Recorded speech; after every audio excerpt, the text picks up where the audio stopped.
General Secretary of the National Thalassemia Welfare Society, and I have been a lifelong member also of this. He is a member of the Ethics Committee, IIT Delhi, LHMC, and many other places, a member of the State Blood Transfusion Council, founder member of the Indian Alliance of Patients Groups, and he has authored, besides lots and lots of pamphlets, he's done lots of meetings with patient, doctor, patient, parent, and he has authored many of these books, which you can see here, Florilegium of Thalassemia, in Hindi as well. He has written chapters in various books. What I can say is that his devotion to the prevention of thalassemia is something I have never seen in any other crusader in my life. And I invite him now to deliver his talk on the prevention of thalassemia major. Thank you, madam. Thank you, everybody. Especially my thanks to Dr. Jyoti, Dr. Achula, Dr. Sharda Jain, Dr. Deepika Depa, and all others. I have been working with most of you, and I'm thankful to you that it is all because of you. We have been able to control to some extent thalassemia in Delhi and NCR and some other parts. And I will be requiring your help to extend it to other parts of the country as well, where we are still facing problems. The gynecologists are not writing. So I'll start this talk with some real examples, which I have shared earlier as well with some of you who have been present in the previous meetings. So I'm again thankful to DGF for giving me the chance to share my presentation and share my experience on thalassemia. And especially again and again request you to help us in controlling the thalassemia. So thank you very much. So I'll share first some stories which I have experienced in my lifetime, and then I'll come to the main topic as well. It's not okay. So in 1995, there's a family with a thalassemia major male child. After some time, the boy's maternal aunt, that is Masi, got pregnant, and she informed her gynec that she had a nephew who is a thalassemia major. The gynec said, "You are quite healthy and there is no need of thalassemia test." The lady's real sister, that is mother of thal major, intervened and forced the gynec to get the test done, telling her, "We don't want another thalassemia child in our family." The gynec takes the sample and asks the lady to come after 1 week. After 1 week, she said that the reports are normal, and the lady delivered a male child around, and by the age of 3 months, the child was diagnosed as thalassemia major. The new thal major not welcomed the family and was not transfused, and the child's come to death within 1 year. So you can imagine, even after saying that she doesn't want any thalassemia in the family, that the gynec did not take any real precaution to stop that thalassemia major. Again, in 2005, 10 years later, a 28-year-old gentleman approaches me to inquire about thalassemia. He was diagnosed as thalassemia carrier in a screening camp organized by our society. A few days back in a MNC he was working. Wife was already 4 months pregnant. She also turned to the thal trait and referred to AIMS for prenatal diagnosis. The fetus turned out to thalassemia major. I think she was diagnosed by Dr. Deepika Depa only. And by the time the termination could be planned, the lady had crossed 20 weeks of gestation. Somehow she got the termination done at this stage, taking risk to her life. The irony of the story is that the husband has seen our advertisement in the newspaper only recently, that is on 8th Major Interest Thalassemia Day, and asked the gynec to test her for thalassemia status. But the gynec had refused her, since there is no history in the thalassemia in the family, so there is no need for tests. 10 years later, again 2015, a young lady becomes pregnant in October 2012. She visits gynec 1, the first gynae, immediately after missing the period. The gynec 1 advises hemoglobin, urine, HIV, ultrasound, etc. She did not have any facility for delivery, so the lady shifted to another gynec during the first trimester. I will like to repeat it, the first trimester itself. And the gynec 2 advises her more routine tests At 8 months of pregnancy, because of low hemoglobin, she was advised HPLC. The lady turned up with thalassemia trait. Since it was advanced stage of pregnancy, no steps could be taken. The lady delivered a beautiful girl in June 2013, and she again turned up with thalassemia major. So you can imagine, see, the things that did not change for 20 years, 1995, 2005, 2015, and that still some gynecologists were not advising thalassemia screening during the first trimester specifically. So what is the thalassemia? It is because you all know that adult hemoglobin molecule is a form of two alpha and beta chains. In thalassemia, the synthesis of either alpha or beta chains reduce. In beta thalassemia, there is defective synthesis of beta chain, and manifestations are due to excess alpha chains. And while in alpha thalassemia, the alpha chains are reduced and excess of beta chains cause reduced survival. Alpha thalassemia is two types, alpha plus and alpha zero. Alpha plus is mild and its inheritance is not of much importance. Alpha zero is severe variety, but in India, it is alpha plus is more common. So in our country, whenever we say thalassemia, we are indirectly saying only beta thalassemia. There are other alpha thalassemia, beta thalassemia, sickle cell anemia, HBE, as Madam Tal, Dr. Dekka, it is most common in West Bengal and northeastern states, and some other are HPC, D, Q, and others. So what happens in thalassemia? See, when the child is born, because whenever you deliver child is hale and hearty. By 2 months, 3 months, child starts showing the signs of anemia. And at that time, because in our India, iron deficiency is very common. Mostly the physicians or even say pediatricians at some place, they start giving iron therapy, iron, B12, B complex, all these things. It is only after 2-3 months when the child visits 2-3 different doctors, or one doctor becomes very aware that it is not showing any improvement, then he is advised HPLC treatment, HPLC investigation, and diagnosed at thalassemia major. So most of thalassemia major are diagnosed by around 2 years of age. And once it is diagnosed, they have to go repeated blood transfusion. In the initial stages, from 1 to 5 years, the requirement is 1 unit every month. 5 to 10 years, 2 units per month. 10 to 15 years, around 3 units per month. Then the patient becomes adult. He or she requires around 2 units every 2 weeks. And the cost of treatment is around 50,000 to 2 lakh per annum. The first problem that patient feels is the lack of or scarcity of the blood. You know, in India, still we are shorted by 3 million units every year. And the second is, even though hepatitis B, C, HIV, VDR, and paratin and malaria are being advised to be mandatory testing in every blood donor, but still these people get somehow hepatitis B, C, or HIV infection because no test is 100% true. So you can imagine a thalassemia major first going for blood transfusion and then getting either of these infections, hepatitis B, C, or HIV, and it is really a hell of a story for the family. And you can imagine the loss of time, energy, and money during all these days, and special repeated visits to hospitals and giving injections, pricks. At a time when a mother don't want to give even this polio DPT injections to a child because of pain, she has to get the child give just for injection for iron chelation daily for around 8 to 12 hours a night, and repeated pricks for the you can say investigations of blood transfusion. And there are other endocrine complications, liver, heart problem. And if you don't give adequate treatment, the life of child is around just less than 5 years. If you give only blood and no iron chelation, then you can imagine around 8 to 18 years. But yes, certainly, if you give adequate treatment, adequate blood transfusion, and adequate iron chelation, the thalassemics are now living a normal life.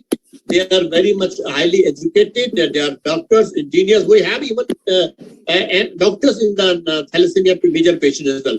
Engineers, they are doing good business. Some are married and have children as well.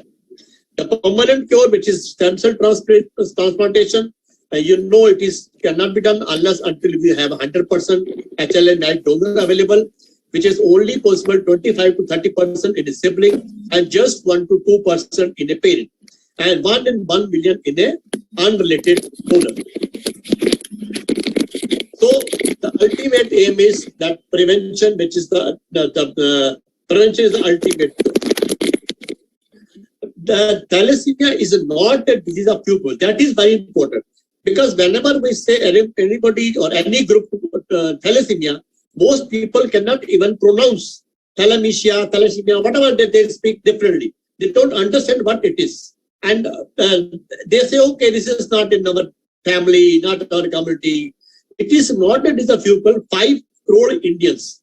That is, if you see overall India, it is 5 crore, 4% of Indian population thalassemia carrier. But in some countries, as Dr. Deepika Dekar said, in Punjabis, Sindhis, Gujaratis, Bengalis, it is more than 10%. And in some communities, in Sindhis, it is 17%. So it is highly prevalent in some communities, but that doesn't mean it is not found in other communities. We have seen in Kerala, in Andhra, in Tamil Nadu, in every, whether Brahmins, Lukas, OBC, Banyas very, very highly prevalent. So every community has thalassemia trait in them. You see, there's 5 crore Indians have thalassemia, and Amitabh Bachchan is one, and we always quote Amitabh Bachchan, because if a person who is age of 80, he's around 80 now, if a person who is so active at 80 years and he can be thalassemia carrier, why can't you and me be?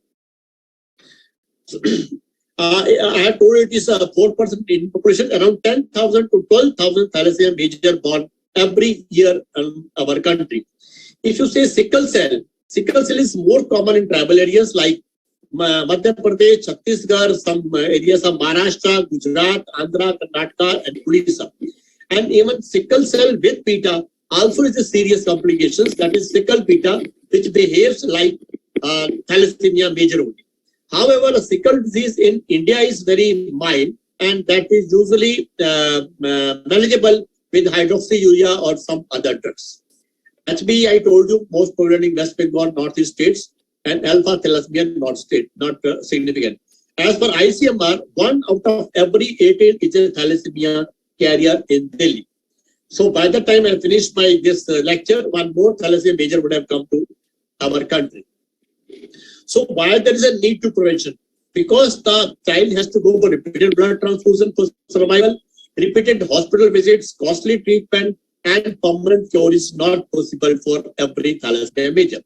And it is a cost is around 1,875 crore required for approximately 1.5 lakh thalassemic children who require blood regularly every month or every 2 to 3 weeks.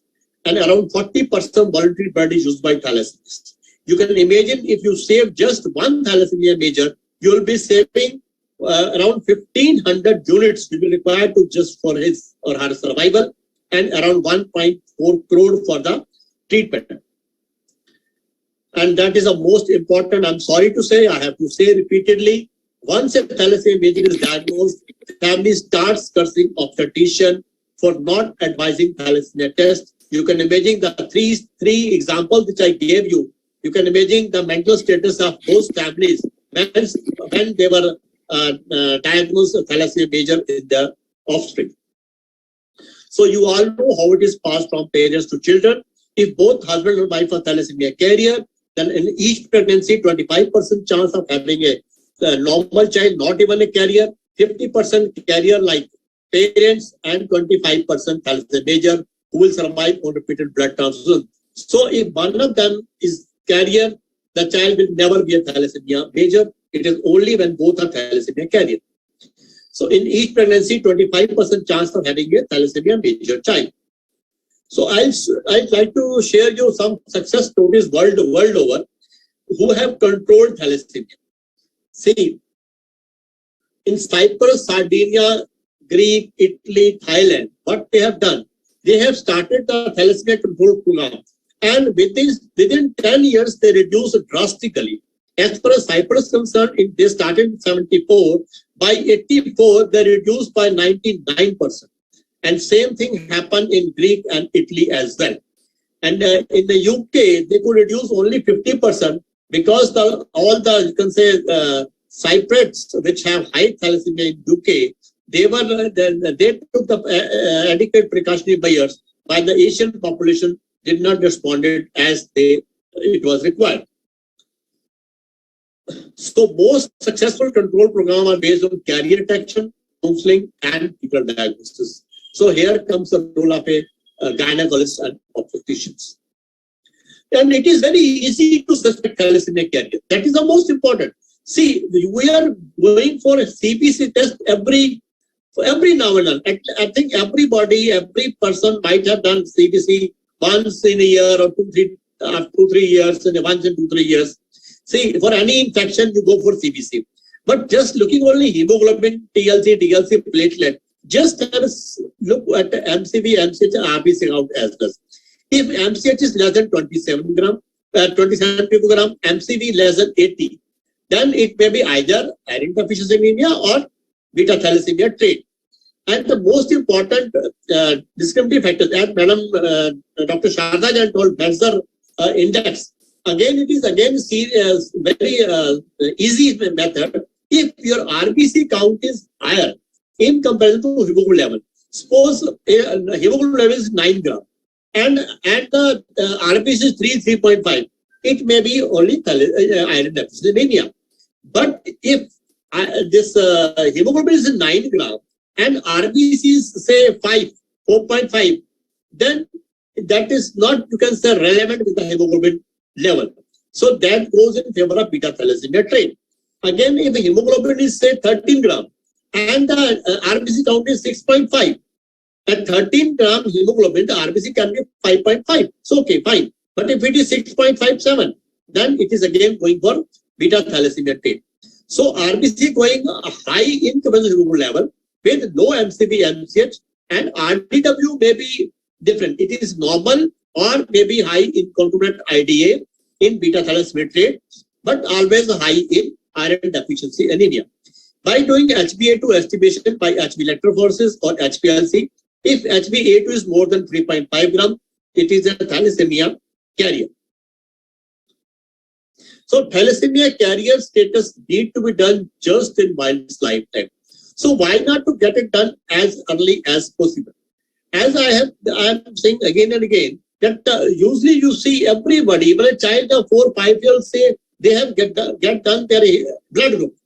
You ask a child of 4 or 5 years, they will tell you A plus B, O positive, B positive, whatever it is. But if you ask for even 20-25-year-old boy or girl, have you tested your thalassemia carrier status? No, I don't need it. Or I'm not going to marry for another 5 years. Or even they are married, they'll say, okay, we're not going to plan for a family for another 2 years. See, the blood group is required only at the time of blood transfusion. And even not 1% people require blood in their lifetime. While everybody is going to marry and have children, if they are asked to go for thalassemia carrier staining, they deny, they are the denial group. So here I'll request to all of you, even not waiting for the pregnant woman to come. Whenever a girl comes to you at any age, maybe at puberty age or any time for anything, any gynae problem, even at that time you can just go for thalassemia carrier status, because it may be possible when she comes to you and at the time of pregnancy she may come after 4 months or 5 months, 6 months. So it will not be feasible to check it and take preventive measures. Or she may visit to some other doctor in a small town, in a village. They may not ask for thalassemia carrier status. So any girl coming to you any age, if you see any parameters like this in CBC, please do advise thalassemia carrier status to them for HPLC or HB electrophoresis.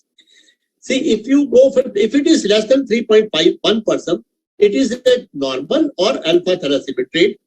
If it is 3.1 to 3.9, so either it is beta thalassemia trait with iron deficiency anemia, or maybe interaction of alpha and beta thalassemia. So here I like to request you that if you find a lady or any person with HbA2 3.2 gram, though I have told earlier about 3.5 is a thalassemia carrier, but 3.2, 3.3 or 3.1, maybe iron deficiency anemia and beta thalassemia combined. So iron deficiency anemia may reduce HbA2 level. That is one thing. Secondly, maybe having a silent gene. Gene may not be so severe. So here I like to advise you, ask for genetic mutation. If you find HbA2 less than 3.5 and more than 3, please do ask for genetic mutation as well, so that you don't miss thalassemia carrier status. So 3.9 to 9% is beta thalassemia trait. If it is more than 9%, then it is HBE syndrome. It is HBE trait. And if it is more than 40%, then it is HBE homozygous. So this I have already told you. So if partner is thalassemia carrier and there is slightest doubt, ask for there's analysis by the gene sequencing. As I told you earlier, see, if you're suppose the lady you're screening, if she has 3.2 HbA2, then you ask for the thalassemia carrier status of partner. If partner is having 2.4, you can still avoid it, ignore it. But if partner is thalassemia carrier having HbA2 4, 5, or 5, 6 around, then you must advise genetic analysis by gene sequencing. Not then HPLC will not help. It will the only gene sequencing will help you to diagnose accurately. Again, coming to this, that hemoglobin value is not a criteria to check the thalassemia carrier status. Always look for this MCV, MCH values and RBC count, because we have seen many thalassemia carriers, males up to 15 gram having thalassemia carrier status, or even females up to 14 gram. So I have seen many gynecologists not advising thalassemia carrier status to a girl when they see your hemoglobin is 12 plus. See, they say, okay, you are having normal hemoglobin. आपका तो anaemia है ही नहीं, Indian lady का तो 10 ग्राम होता है, आपको कोई जरूरत नहीं है. So that attitude has to be changed. Don't look the hemoglobin level. I'll say always correlate with the MCV and MCH and RDW and RBC count. If MCV, MCH is low, always advise this HPLC to rule out thalassemia carrier status. Here I'll give you two examples. See, hemoglobin 11.5 gram and MCV 88, MCH 28. What we find? HbA2 2.3%. So not a thalassemia carrier. In other case, hemoglobin 14.2 gram, MCV 61.2, MCH 20, they both are low, and you find A2 5.3. It is thalassemia carrier status. So when you screen for thalassemia carrier status, you must tell your patient that carrier status is not a disadvantage. The risk arises only when both are thalassemia carrier, and homozygous, I told you, thalassemia major hemisphere is a fatal disease and is traumatic, costly treatment. So who holds the master key? You know it very well. It is the only obstetrician. So always advise thalassemia profile as soon as you see the pregnant woman first time in your antenatal clinic. So how first screen the pregnant woman in the first visit. If screens positive, confirm by HbA2 estimation, ask for HPLC of husband. If husband is not a thalassemia trait, no further precaution required. If husband is thalassemia trait, it needs prenatal diagnosis. If fetus is thalassemia major, you can abort it, which is legal. If fetus is beta thalassemia trait or normal, then continue the pregnancy. See, what are the indications of partner to be screened for prenatal diagnosis? If partner needs to be tested, if suppose the lady is beta thalassemia trait, delta beta trait, HBS trait, E trait, D trait, D thal, or Q thal. In that case, you need to test the partner whether partner is a thalassemia carrier or not. And when you need to go for prenatal diagnosis, if both are thalassemia trait, one is thalassemia trait and other is HBE trait or HBE homozygous. One is thalassemia trait, other is sickle trait, both sickle trait, one sickle trait and HBD trait or homozygous, delta beta trait or beta thal major, and beta delta and beta, and other is beta thal major. If this is the couple, then you need to go prenatal diagnosis. And then you can avoid the prenatal diagnosis. when both partners are HBD trait or homozygous, it is not required that that child will not have any serious problem. Both partners HBE trait or homozygous, still no prenatal diagnosis is required. And one is HBD and other is thalassemia trait. Or HBQ India is also not required. So this you all know much better. This is your domain. Whenever it is required, CVS, amniocentesis, gordosynthesis, and PGD. Now in most centers this is available, and we are getting this call from many of our couples who had incidentally can first the second pregnancy going for thalassemia major. They had to abort it. They want to for PGD. So I like more centers to come up for PGD so that it becomes easily available at most centers in all over India, and maybe cost effective as well. Dr. Arora, can you wind up soon? Yeah. Just first last, I think 1 or 2 slides. Yeah. Okay, thank you. Sorry. Yes. This endolysis is free of cost in Delhi government localized hospital. Again, it's a very almost nominal at AIIMS Delhi, LGPJ Lucknow, and PJ Chandigarh. But it costs little bit at the private setups and PGDs at different centers. So these are a few thalassemia major children.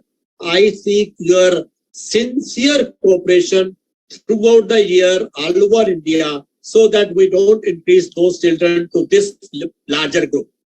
So please do help us, and because you must remember that thalassemia test need to be done just in my lifetime. So get it done as early as possible.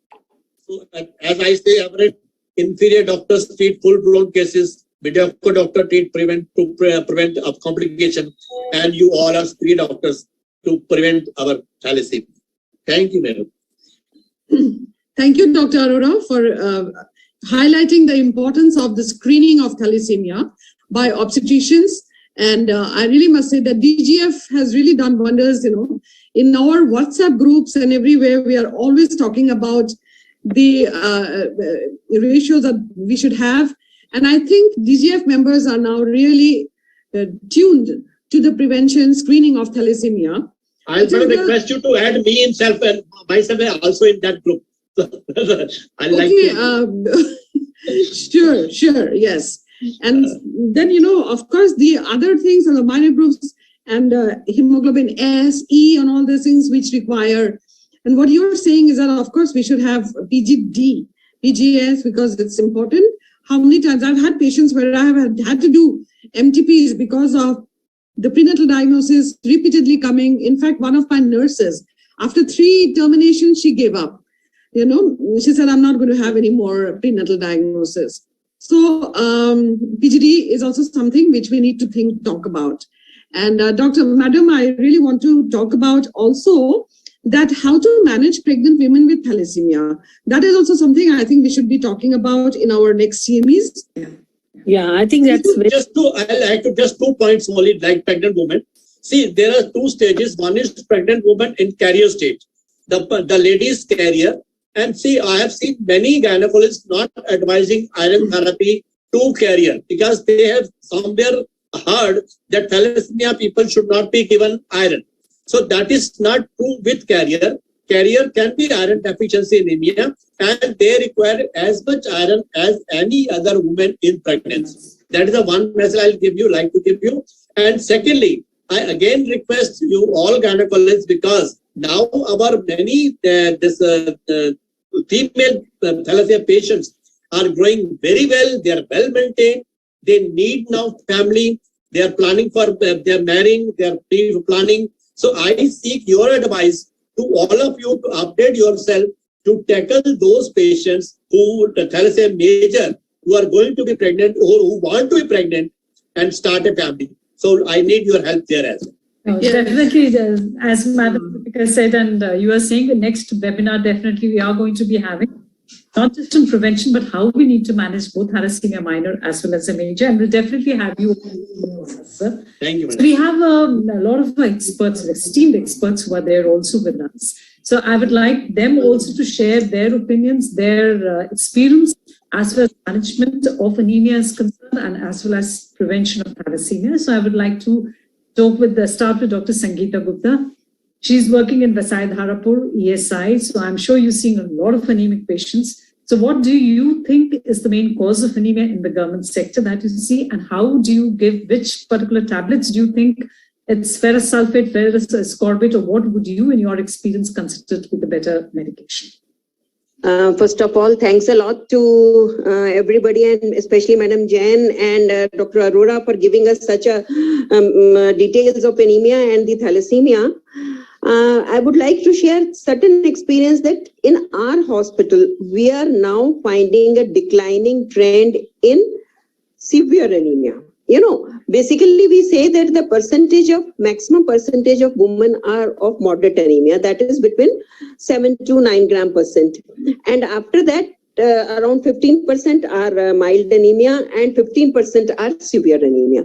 Now the question is, we are definitely finding an increase in mild anemia, but a decrease in moderate and severe anemia, and that is a good picture, because this is the severe anemia, which is the direct contributor to maternal mortality.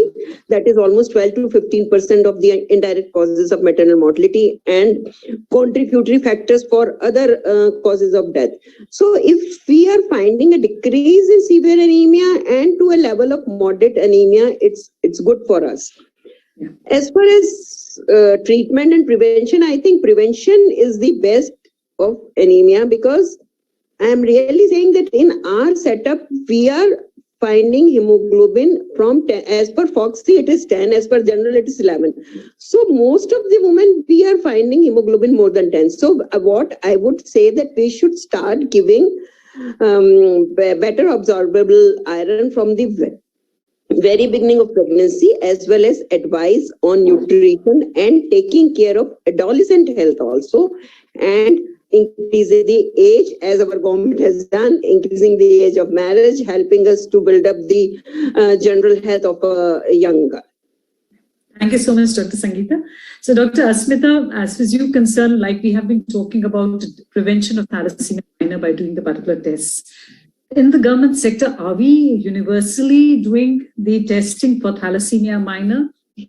Is it a selective, targeted testing? And what is the procedure that we utilize over there? And what is the percentage that you do see? Yeah, at the outset, thank you very much for making me part of this webinar. Both the lectures were very informative, a good revision, and probably it was an inspiration for all of us that we really need to work in this particular area. I completely agree with Dr. Sangeeta that my moderate to severe anemia is decreasing. But according to this NFHS figures, where there is an increase in anemia, I think probably we all obstetricians, especially in public sector where we deal with a population who is more likely to be anemic and nutritional deficient, we need to take anemia a little more seriously. Hemoglobin of 9 grams में हमारे कान खड़े नहीं होते, and that is something probably we need to significantly change, because even correction of a mild anemia and that setting our minds on that golden figure of 12 and not or 9 or 10 is very, very important factor, I think, is for all of us who are working in public sector. We need to set our bars very high. Regarding thalassemia, in most of the government institutions, we use Nestrov as a screening test, which I feel is not really a very good test for the screening. It's not a very sensitive. So probably we need to tune ourselves to use our CBCs more diligently, and probably using more and more using HPLC as a method of screening. Or any patient who is anemic, we can try to do HPLC if possible. And that is one area where I feel in public sector we can improve. And of course, in thalassemia, screening for thalassemia in early pregnancy is very critical, because if you detect and carrier status, we do need time to detect the mutation in parents and then plan for a prenatal diagnosis, which has to be, though now we are fortunate to have an increased age for termination of a pregnancy, but still it's earlier it is done, better it is for a patient. Thank you so much for making me part of this webinar. Thank you so much, Dr. Asmita, for your inputs. And so, Dr., I'll get you on to from the private sector. So in the private sector, like we have been discussing about the type of irons that we have been using. So what is your experience about the type of iron and which you have found to be better in our patients? And do you give it to all, or do you define that if it's more than 12, you're not going to give iron, or you're going to give it to all?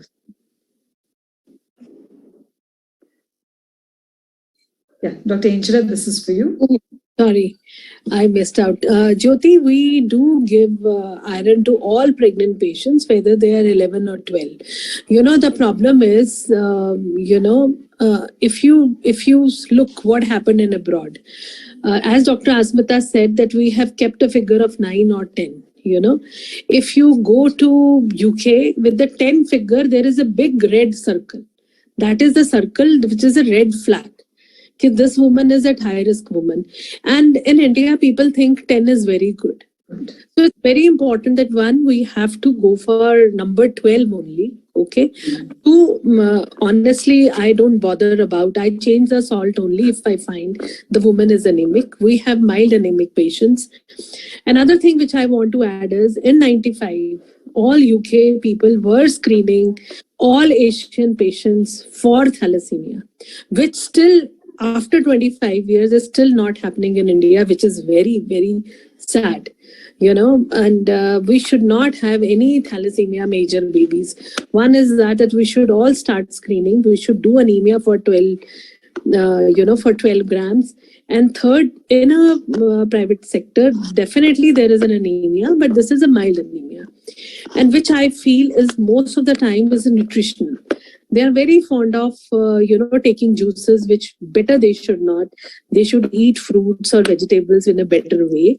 And another important thing with the DNB, there is a one DNB student which I was a co-guide, and we did we gave pre-operatively Trenexa 10 minutes before the induction of labor to a non-high risk population, and on the third day the post-op hemoglobin was higher where the Trenexa was given as compared to control where no Trenexa was given.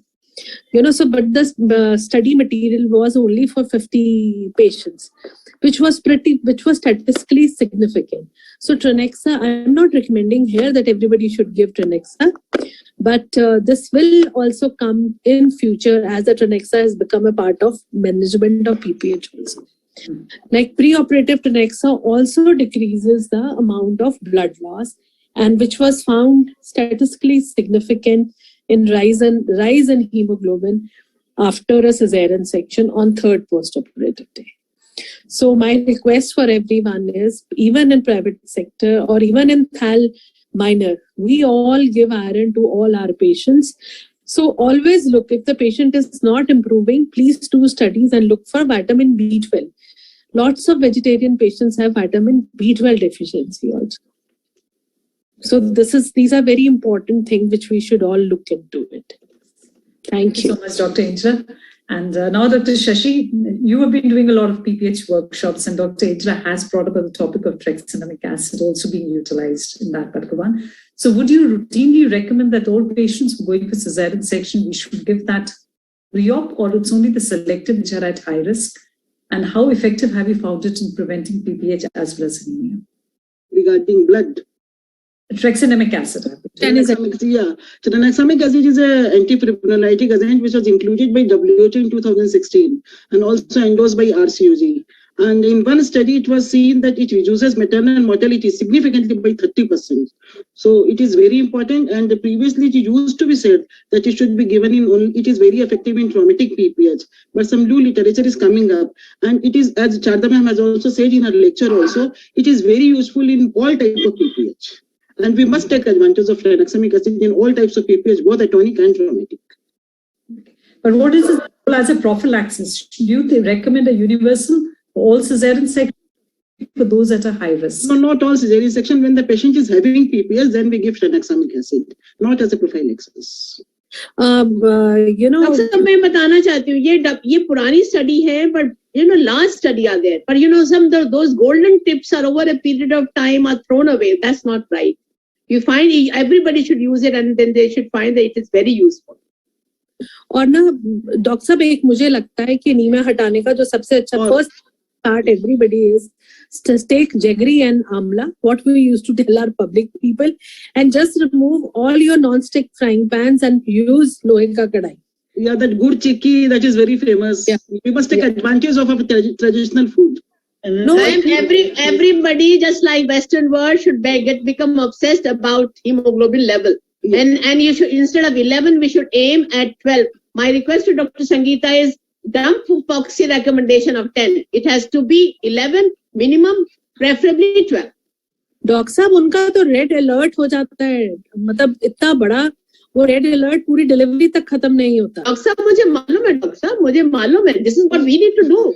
Absolutely. I think another point we should remember is that when we are prescribing iron, if it is not ascorbate, then we must tell the patient, when she has to take it. It should be 1 hour before her meal. Yeah. Better to take some citrus fruit or something with it, and not to take coffee, phytates containing food with the iron, because they are taking iron and then it is not effective. I think giving that advice is also equally important, especially if you're not giving ascorbate salt.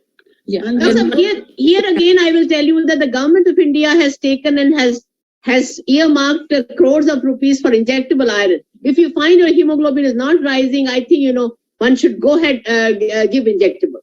Absolutely. Even if the patient has come at 34 weeks pregnancy and she has not responding even to oral iron and injectable iron, then at this time, if the hemoglobin is 9 or less, we must focus on pre-delivery blood transfusion also.